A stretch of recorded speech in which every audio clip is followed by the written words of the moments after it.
over the alternator, around the power steering, under the crank, around the crank, over the water pump, over the tensioner, down around the air conditioning, up over the idler, underneath this idler, back over the alternator. Okay, I'm going to show you how easy it is to change a serpentine belt on a Mustang GT. It's very similar from 96 to 04. 96, some of the pulleys are a little different, but what you need is one of these reducers that goes down to a 3/8 inch, and you're going to stick it inside of the tensioner. Make sure it goes all the way in, because I've seen people strip these because they strip pretty easy.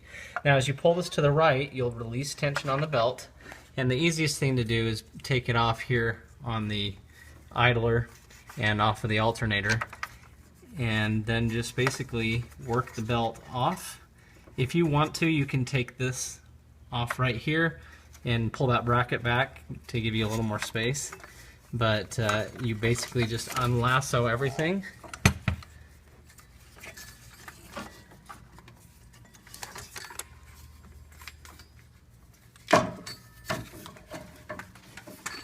And the belt is off. So now we'll put it back on.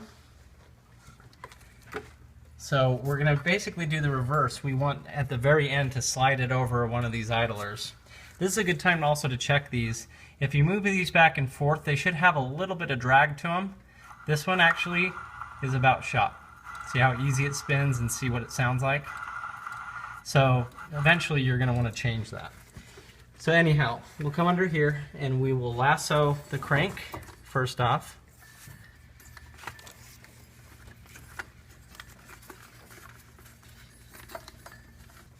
Then we're going to go around the power steering. Okay. Now you can give it a little bit of a tug to make sure that it's somewhat snug. On all the pulleys that do not have ribs, that's where the back side of the belt's touching. So from the crank shaft, we're coming around the crank, wrapping it back over this water pump. So the water pump does not have grooves. Then it helps to make a little lasso out of this and feed it through here and lasso the AC compressor.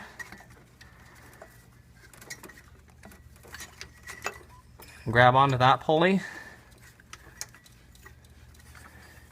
and so remember the smooth sides are touching the back. So once you get to this point, you're going to want to grab, remember we're going to, in the very end, we're sliding this part of the belt under this idler.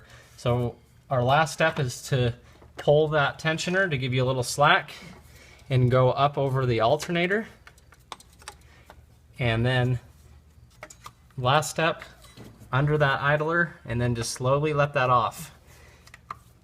Then you just want to go around and double check yourself on the routing of the belt. Make sure that the belt has not been caught on any brackets, and when you're sure that it's in its proper place, you can remove the breaker bar and start the engine, and everything should seat perfectly if it was done right.